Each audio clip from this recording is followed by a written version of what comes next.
Le face-à-face avec quelqu'un qui se trouve actuellement dans l'Utah, aux États-Unis. On est très heureux de la voir, elle est en direct. Bonjour Julie Lévesque. Bonjour André Berka, vous allez bien? Bonjour, ça va bien et vous, merci d'ailleurs de vous être levé. Je rappelle qu'il est, je crois, 4 heures du matin, c'est ça? 5 heures du matin. 5 heures du matin. Merci Julie, vraiment de vous être levé. Nous apprécions. Et vous êtes depuis 3 ou 4 jours, vous êtes, je rappelle, journaliste indépendante québécoise, grande journaliste, très très bonne journaliste. On s'est rencontrés à plusieurs reprises déjà au Québec et j'espère à Paris bientôt. Et puis... votre blog, votre plateforme, c'est l'info. Comment ça s'appelle avec écrit L'Apostrophe-IN-FAUX, c'est ça? Ouais, tribunal de l'info. Voilà, le tribunal de l'info. Et je rappelle, pouvez vous brancher avec Julie Lévesque, tribunal de l'info, L'Apostrophe-IN-FAUX. Alors, Charlie Kirk, effectivement, assassiné, dans les circonstances que l'on sait, en pleine disputation, c'est-à-dire en plein dans ce qu'il faisait, qu'il excellait. Je dois dire, moi, je le suivais depuis des années sur les réseaux.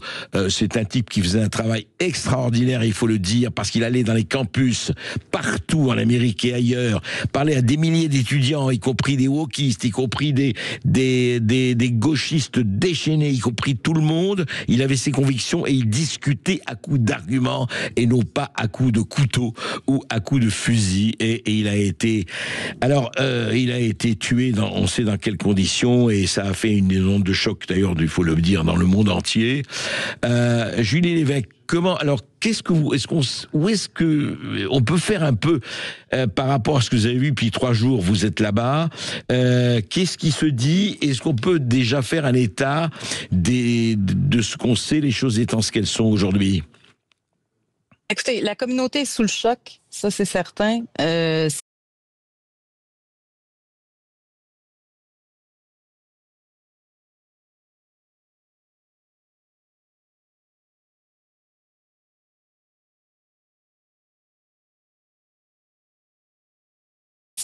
J'ai parlé à des gens qui le suivaient, des fans, des gens qui n'étaient pas fans du tout, mais tout le monde est unanime. Ça n'aurait jamais dû se produire. Et surtout en Utah, ce que je savais pas, c'est que l'Utah, c'est un État qui a un taux de criminalité inférieur à la moyenne nationale. Ah ouais. Les gens ici me disent que ils n'ont jamais vu ça, là.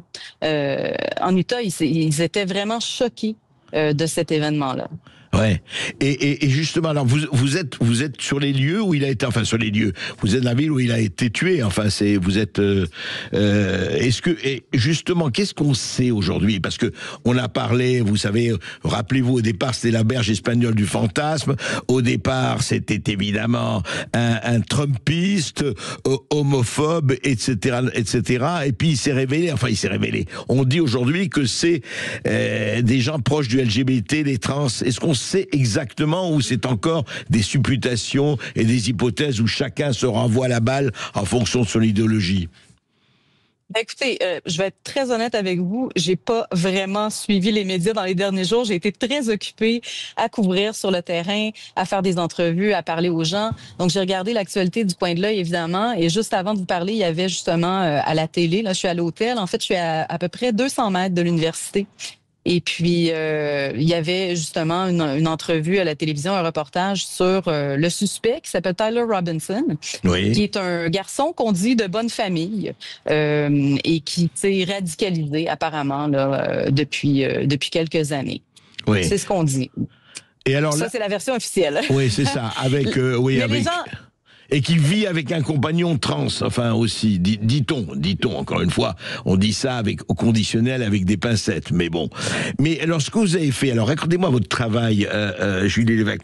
Vous avez parlé aux gens, alors qu'est-ce que vous avez commencé à nous dire, mais qu'est-ce qui se dit, qu'est-ce qu'on entend, qu'est-ce que vous voyez en fait de cette Amérique-là? Qu'est-ce qu'elle est cette Amérique-là? Bon, évidemment, vous n'avez pas vu tout le monde, mais enfin en 2-3 jours, je suis sûr que vous avez eu le temps de voir beaucoup de monde. Qu'est-ce que c'est aujourd'hui, en 2025? Après ce choc-là, quelle est la température, je dirais, générale? Ben écoutez, comme je vous disais, bon, les gens sont sous le choc, certainement, mais moi, ce que j'ai constaté, c'est que le portrait que l'on brosse dans les médias de l'Amérique en général est très négatif. Le portrait qu'on brosse des gens qu'on appelle MAGA est complètement, je vous dirais, je pèserai pas mes mots, là, déconnecté complètement de la réalité. Il semble que les médias ont créé vraiment un groupe de personnes, un bloc homogène qui n'existe pas. Parce que les personnes à qui j'ai parlé, il y a des gens qui étaient des fans de Charlie Kirk, qui n'étaient pas nécessairement pro-Trump. Des gens qui l'écoutaient, qui n'étaient pas d'accord avec lui, mais qui appréciaient quand même son travail. C'était quelqu'un, je crois, qui était admiré justement pour le fait qu'il allait sur les campus, qui essayait de dialoguer.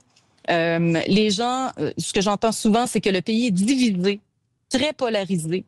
Et puis, la plupart des gens croient que cet événement-là aura pour conséquence une division encore plus grande. Par contre, les fans de Charlie Kirk, j'ai parlé à une jeune fille et sa mère. J'ai fait une entrevue vraiment, c'était très émouvant.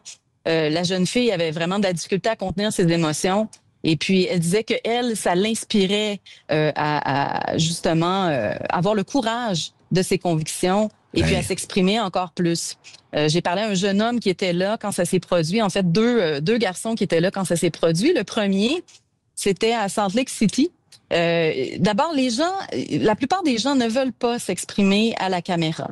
C'est très difficile. Pourquoi? C'est très difficile, à votre avis? Pourquoi? Enfin. Je vous dirais justement parce que il y a énormément de divisions. Les réseaux sociaux, on le sait, ils sont féroces. Si on dit quelque chose qui est le moindrement déplacé, ça risque de devenir viral. Il y a des gens qui perdent leur emploi. Il y a une espèce de chasse aux sorcières là. Les gens qui célèbrent, si on peut dire ça comme ça, la mort de Charlie Kirk. C'est vrai que les gens qui célèbrent actuellement en disant c'est formidable qu'il ait été tué, ils sont un peu poursuivis, quoi, en ce moment. Exactement. Mais vous avez senti, quand cette Amérique divisée, cette Amérique où effectivement on diabolise d'un côté Trump et les MAGA, vous l'avez senti dans ce que vous avez écouté en quelques jours, vous l'avez senti très divisé, effectivement, ou c'est plus compliqué que ça et plus complexe? Julie? Je vous dirais que les gens ici, l'atmosphère est très, très pacifique. Et ça ne concorde pas du tout avec l'image qu'on présente de l'Amérique dans les médias. Les gens ici sont très croyants. L'Utah, c'est un État. En fait, Salt Lake City, c'est la ville des Mormons. Exactement. Donc, les gens ici parlent de Dieu, de la foi, de la famille, du pays, de la liberté. Moi, je n'ai pas senti du tout de violence chez les gens. Les gens sont ultra pacifiques. Il y a personne qui a fait d'appel à la violence, d'appel à la vengeance. Vraiment, j'ai été très étonnée. Je me disais, je vais sûrement rencontrer une personne qui va me dire, ah ben oui, bien fait, bon débarras. Non. Aucunement. J'ai rencontré deux jeunes personnes qui se disaient, ils s'identifiaient comme des libéraux redneck. Ils disaient, nous, on s'identifie comme ça parce que on aime la nature et les armes à feu. Donc, et c'était très intéressant. Et il disait, c'est un jeune homme et une jeune femme. Le jeune homme disait, oui, je connaissais Charlie Kirk. Je n'étais pas un fan, mais quand même, j'appréciais le fait qu'il prônait le dialogue. La jeune femme, elle, ne le connaissait pas du tout. Elle l'a connu, à cause de la tragédie. Et puis, elle était du même avis. Elle disait, écoutez, j'ai écouté quelques clips de lui. Je suis pas nécessairement d'accord avec ses positions, mais quand même, c'est quelqu'un qui aimait débattre, qui encourageait le dialogue, et c'est quelque chose qui manque dans le pays actuellement. Les gens ont de la difficulté à se parler. J'ai parlé d'ailleurs à un chauffeur de taxi qui me disait que son garçon était en France actuellement, et puis qui avait passé un peu de temps en Belgique et qui disait que c'était extrêmement difficile de discuter avec les gens en France, de discuter avec des gens qui n'étaient pas du même avis. Et c'est la même chose au Québec. C'est la même chose au Québec. C'est extrêmement difficile d'avoir des conversations avec des gens avec qui on a des désaccords. On est arrivé à un stade, c'est vrai, vous avez raison, Julie Lévesque, à un stade, on le voit bien en France, et je pense que vous dites au Québec, c'est que si vous n'êtes pas d'accord avec moi, il faut que je vous élimine, ou en tout cas, je veux pas vous parler. Vous êtes du camp du mal. C'est vraiment, moi, je suis le camp du bien, et vous êtes le camp du mal. Donc, on se parle plus. C'est quand même hallucinant d'être arrivé à ça. Et je pense que Oui, et je pense que des deux côtés, on voit, on perçoit l'autre camp comme étant ceux qui prônent la culture du bannissement, hein, le cancel culture. Mais il y a de la culture de bannissement des deux côtés. Ouais. On le voit, hein, avec il y a un journaliste, un chroniqueur au Québec qui a perdu son emploi parce qu'il s'est réjoui en fait de la mort de Charlie Kirk. On peut être d'accord ou non avec le fait qu'il ait perdu son micro à cause de ça, mais ça démontre bien que les gens qui critiquent le fait que les médias bannissent certaines personnes sont les premiers à vouloir canceller les chroniqueurs leur propre, tout à fait. Pour leurs propos. Tout à fait. Et donc, oui, c'est-à-dire que vous avez vu ce paradoxe, si je comprends bien, ce paradoxe entre une ville, là où vous êtes, enfin, c'est plutôt Je suis à Orem en ce moment. Pardon? Je suis à Orem. À Orem, ah oui, c'est ça, Orem. Ouais. Ouais. Et cette ville d'Orem où les gens sont plutôt à la fois croyants, à la fois pacifistes, à la fois, enfin pacifistes, en tout cas pacifiques, disons. Et puis ce qui s'est passé, ce drame, parce que ce qui est terrifiant quand même, c'est que Kirk, qu'on aime ou qu'on n'aime pas, représentait quand même la volonté de dialoguer. Lui, il n'allait pas avec les armes à la main, il n'allait pas en se disant ouais, ben, écoutez, vous n'êtes pas d'accord avec moi, vous êtes un salaud et tout. Il dialoguait, encore une fois, il dialoguait pendant des heures, c'est ça qui est intéressant, c'est le côté socratique et Montaigne et compagnie, on dialogue. Et il est comme par hasard assassiné dans un des endroits où il dialoguait. Quoi, c'est assez terrible. Ce que j'ai entendu par rapport à ça, ce qu'il disait souvent et ce que les gens répètent beaucoup, c'est que il disait souvent lorsque la communication meurt, la violence naît. Oui, c'est ça. Et ça, j'ai entendu ça souvent. Quand on ne se parle plus, c'est là où la violence arrive et la barbarie arrive. Exactement. Ouais. Exactement. Et puis j'ai demandé aux gens ce qui croyaient qu'il allait arriver, quelles seraient les conséquences de cette tragédie-là. Et j'ai eu deux réactions différentes. Oui. Je vous dirais que la plupart des jeunes à qui j'ai parlé, parce que c'est quelqu'un qui touchait vraiment les jeunes, et la jeune fille à qui je parlais hier disait que c'est un homme qui a réussi à toucher le cœur de sa génération. Il y a une dame qui racontait sur X également que Charlie Kirk, à son organisation Turning Point, lorsqu'il y avait des rassemblements, il allait voir chaque personne, leur serrer la main, leur poser des questions, qui es-tu, d'où viens-tu? Il voulait connaître les personnes. Donc, c'était quelqu'un qui était très chaleureux, qui était vu comme quelqu'un qui est complètement différent des politiciens, par exemple. Bien sûr. Et qui aimait les gens, qui aimait les gens, qui aimait leur parler, qui aimait échanger, oui. Oui, exactement. Il y a le fait aussi qu'il est un peu, il pouvait être arrogant parfois, mais je veux dire, c'est un gars qui réussissait à rester très calme devant des gens qui lui criaient dessus. Donc, qui ça, le c'est quand traitait même... de fasciste, de nazi, etc. Il y a eu, on a tous vu ça dans... Julie Lévesque, juste, on prend une petite pause et j'ai deux ou trois autres questions. Ces États.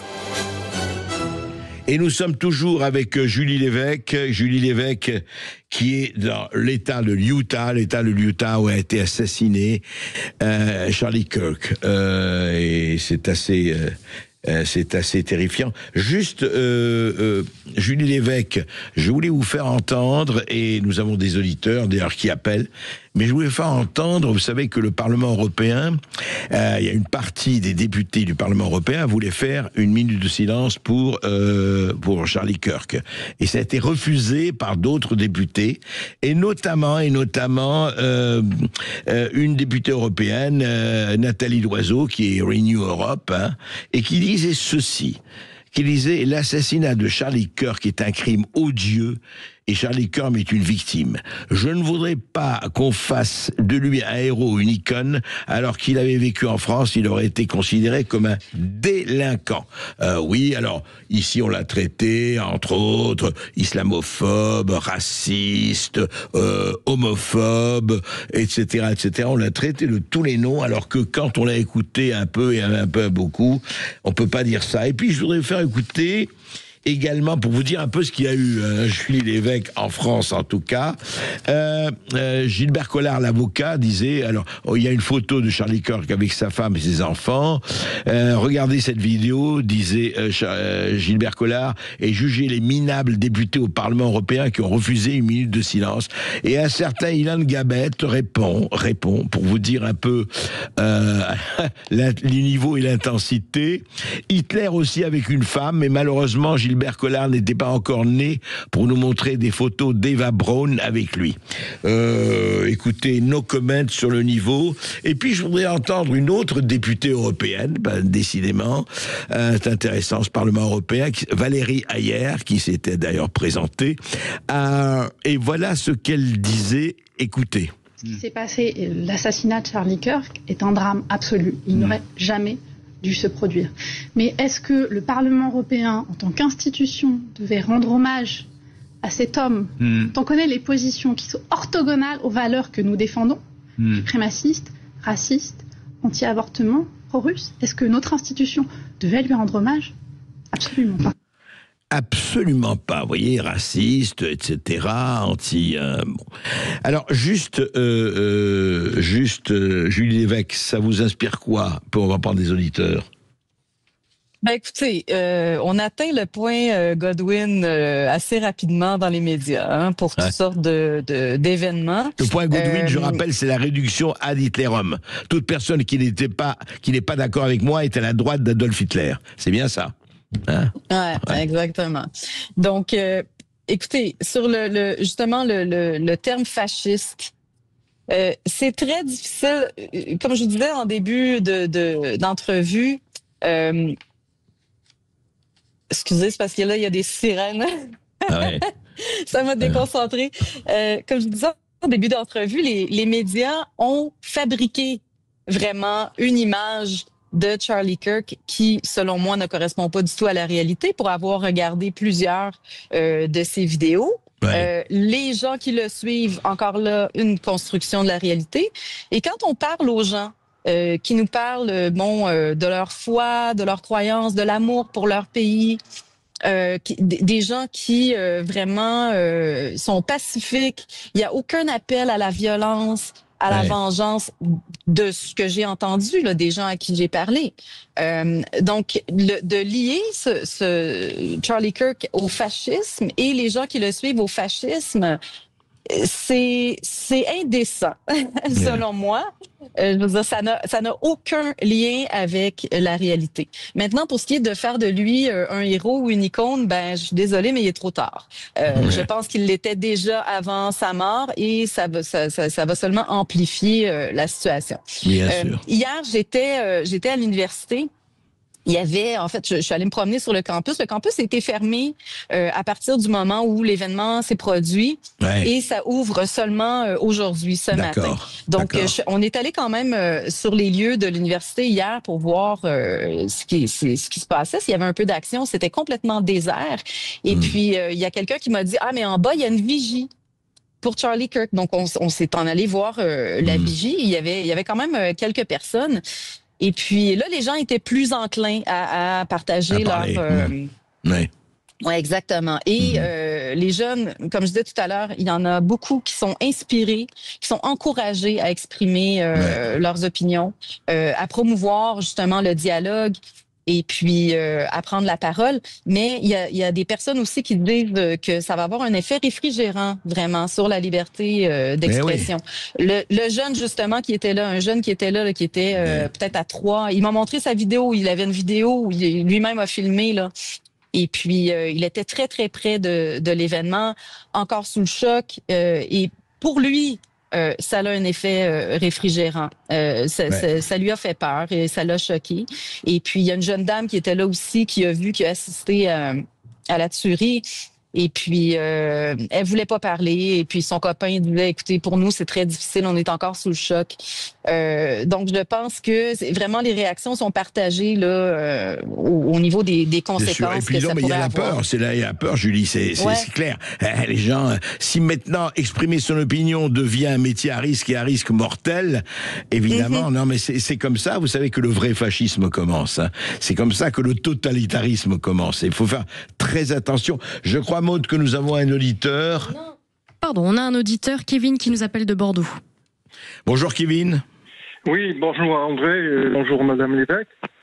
Écoutez, moi je vous appelle parce qu'il y a une dizaine de minutes, peut-être un peu moins, j'ai cru comprendre, et je voudrais que ça soit clarifié, que Madame l'évêque semblait être choquée du fait qu'il y a un journaliste nord-américain qui s'était réjoui de la mort, de l'assassinat de Charlie Kirk ait pu être licencié. Donc pour moi c'est un acte d'inhumanité dans tout état de cause, et pour un journaliste c'est une faute professionnelle. Donc est-ce que madame pourrait développer la façon dont elle a été choquée par le licenciement de quelqu'un qui se réjouissait de la mort de éventuellement un opposant? Oui, Louise Lévesque, par rapport à ça, c'est-à-dire que ce que dit notre auditeur, c'est que se réjouir de la mort de quelqu'un, c'est même plus une opinion, c'est autre chose, c'est une passion. Et est-ce que ça mérite ou ça ne mérite pas effectivement d'être licencié? Qu'est-ce que vous l'avez évoqué, donc il aimerait que vous précisiez. Oui, en fait, je pense que je me suis mal exprimée. Je parlais du fait que les gens étaient vraiment... Je parlais de la culture du bannissement, comme quoi il y a de la culture du bannissement à gauche comme à droite. Je n'aime pas ces étiquettes-là. Pour moi, ça représente plus rien parce que avant 2020, j'étais de gauche et après 2020, j'étais d'extrême droite. Donc, c'est un peu ridicule. Mais non, en fait, je suis d'accord avec votre auditeur. Pour moi, c'est une faute professionnelle et c'est un très grave problème. Je vous dirais que depuis, c'était là avant 2020, mais je crois que depuis 2020, c'est vraiment exacerbé. Les journalistes, les chroniqueurs se croient tout permis. Et pour moi, je suis d'accord avec le fait que cette personne-là ait été licenciée. Maintenant, on nous dit, ben, écoutez, on est pour ou contre la liberté d'expression, là. Si vous êtes pour la liberté d'expression, vous ne devriez pas demander qu'un chroniqueur qui exprime son opinion soit licencié. Oui. C'est très différent. Il y a la liberté d'expression en général et la liberté d'expression des journalistes et des chroniqueurs. Et je crois que les chroniqueurs, depuis 2020, se croient tout permis. Ils vont très loin. Cet homme-là aurait pu se réjouir de la mort de Charlie Kirk entre amis, je veux dire, sur ses réseaux sociaux, mais même à ça, les journalistes sont quand même responsables de ce qu'ils disent sur les réseaux sociaux. Et pour moi, ça frôle vraiment l'appel à la haine. Et au Canada, c'est pas comme aux États-Unis. Je pense qu'en France, vous avez une loi aussi contre le discours haineux. Tout à fait. Tout à fait. Et ça s'apparente si ce n'est pas. Ouais, exactement. Donc, ça banalise énormément le meurtre et la violence. Et je crois que c'est une bonne chose là, que cette personne-là ait perdu son micro. Oui, Julie Lévesque, en fait, ce qu'on peut se demander, bon, on peut pas répondre à ça, mais quand même, on peut se demander si, et ça va être intéressant à suivre, si ce meurtre de Charlie Kirk après d'autres, hein, on va pas comparer avec ce qui s'est passé avec cette pauvre Ukrainienne égorgée à Charlotte, et puis d'autres meurtres, le nombre de journalistes aussi et autres et d'intellectuels qui sont morts parce que justement ils prônaient la liberté d'expression. Malheureusement, dans l'histoire, ils sont très nombreux et ce sont, on peut dire, sans jouer au martyr, on peut dire vraiment que ce sont des victimes de cette espèce d'hydre et lamentable qui est le fanatisme, l'extrémisme et la haine. Bon, c'est hélas qui n'est pas nouveau. Mais vous pensez, parce que c'est intéressant, vous m'avez dit que dans les gens que vous avez interrogés, que ce soit les hommes, les femmes, les garçons ou les filles, certains disaient que ça les avait peur, et effectivement ça les réfrigérait, et d'autres ça les a galvanisés, disiez-vous. Ouais. Est-ce qu'on peut s'attendre peut-être à ce que des gens se mobilisent, qui n'étaient peut-être pas politisés, ou qui n'étaient peut-être pas intéressés par tout ça, se disent ah non ça va pas, on peut pas laisser faire ça comme ça? Ben, c'est intéressant que vous posiez la question parce que j'ai oublié de vous dire que ce que j'ai entendu très souvent en parlant des gens, c'est « je me fous de la politique ». La plupart des gens à qui j'ai parlé, ben, peut-être pas la plupart, là, mais il y a plusieurs personnes qui m'ont dit ça. Moi, I don't care much about politics. Les gens se foutent un peu de la politique. Ils sont pas nécessairement. Il y a des gens qui sont. C'est un État républicain, hein. En plus, l'Utah, c'est un État républicain. Oui. Mais les gens ne sont pas nécessairement pro-Trump. Et puis c'est ça. Donc les gens. Est-ce que les gens vont être plus politisés? Je crois que oui. Je crois que ça inspire beaucoup de jeunes justement à mieux à s'exprimer plus librement. Mais on verra les conséquences que ça va avoir. Mais je pense que en étant ici, le portrait qu'on peut se faire en regardant les réseaux sociaux et la réalité sont deux choses, c'est comme deux univers complètement différents. Parce que si on regarde son fil de X ou son fil Facebook, on voit beaucoup de gens qui vont critiquer, qui vont se réjouir de la mort de Charlie Kirk, et ça fausse un peu le portrait. Parce que moi, j'ai rencontré personne qui se réjouissait de sa mort, et il y a seulement une personne à qui j'ai parlé qui était une fan de Charlie Kirk, qui me disait que oui, il y avait une personne près d'elle, puis s'était réjoui de sa mort. Mais sinon, personne m'a dit d'ailleurs, sur les réseaux sociaux, on a tout vu. Hein. On a vu des gens mais hystériques en disant ouais, formidable. Maintenant, il faut aller avec Trump. Il faut tuer Musk. Il faut tuer Trump. Il faut tuer celui-ci. Il faut tuer celui-là. Quoi. C'est vrai que les réseaux sociaux aussi, c'est un réseau déformant. C'est-à-dire que évidemment, il y a une loupe, quoi. Ça grandit les choses, mais c'est incroyable. C'est à la fois passionnant et autre. Il y a le meilleur et le pire, mais c'est étonnant comment certaines hystéries, certaines se laissent aller, quoi, sur les réseaux. C'est assez impressionnant. Mais les Américains, je vous dirais en général, bon, je viens pas souvent aux États-Unis, là, mais en général, les Américains, c'est des gens qui sont très amicaux, qui sont très familiers. Ils aiment discuter. C'est vraiment, c'est des gens qui sont très, très gentils. Et justement, ce matin, j'avais une entrevue plus tôt ce matin avec Alexis Poulain, puis il y avait un jeune homme qui travaillait dans le lobby. Et puis, il me disait, tu sais quoi, c'est étrange parce que pour aller voir un match de football américain, évidemment, là, il disait qu'on pouvait seulement rentrer avec un petit sac transparent. Ah ouais. Pour les la armes. La sécurité était très, très forte. Ouais. Et il alors comprenait que pour pas Charlie pourquoi... Kirk, il y avait rien. Il y avait pas de sécurité, quoi. Exactement. Pas de sécurité. Ben, il y en avait peut-être, là, mais je sais pas. Mais dites-moi, Julie Lévesque, la dernière question que je voudrais vous poser avant de vous laisser dormir un peu. Est-ce qu'on risque d'avoir un avenir où vous, moi, beaucoup d'autres, des journalistes ou autres, hein, qui expriment leurs opinions, vont circuler avec des gilets pare-balles? Est-ce que ça va être ça dans un avenir plus ou moins proche quand on s'occupe d'un certain nombre de domaines?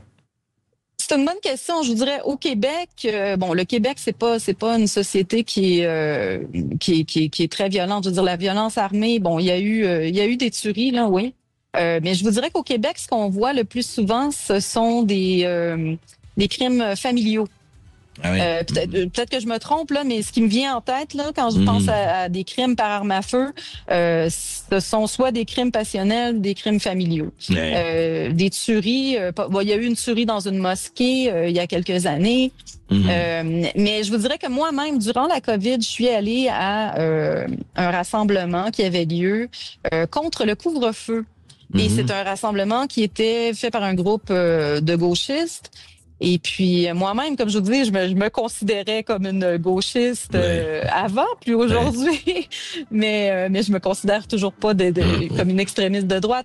Mais je me suis fait agresser par des gens ceux qui organisaient la manifestation disaient oui, on ne veut pas de complotistes, d'extrémistes de droite ou de ci, de ça. Moi, je me considère pas du tout comme une complotiste ou une extrémiste de droite et je suis allée pour manifester contre le couvre-feu. En plus, j'avais un recours contre le gouvernement du Québec contre le couvre-feu. Donc, je me suis présentée là-bas et il y a 4 ou 5 gars, des gars assez bâtis, là, qui sont venus me voir et qui m'ont dit « Hey, c'est toi, Julie Lévesque? Ouais. Va-t'en, on veut pas te voir ici. » Et j'avais mon téléphone et j'ai commencé à filmer la situation. Et il y a un gars qui il a donné un coup sur mon téléphone à 2 reprises. Donc, moi, j'ai considéré ça comme une agression. Et ils étaient très, très agressifs. Et ça m'a étonné, là. C'est pas quelque chose que je pensais voir mais au Québec. C'est là, ici, c'est là en France. À la fête de l'humanité, Paul Watson s'est fait agresser par des gens parce qu'il n'était pas totalement sur leur ligne le défenseur des baleines. Merci beaucoup, Julie Lévesque, pardon. Merci beaucoup et puis on continuera à parler avec vous et merci pour vos éclaircissements en tout cas. Voilà.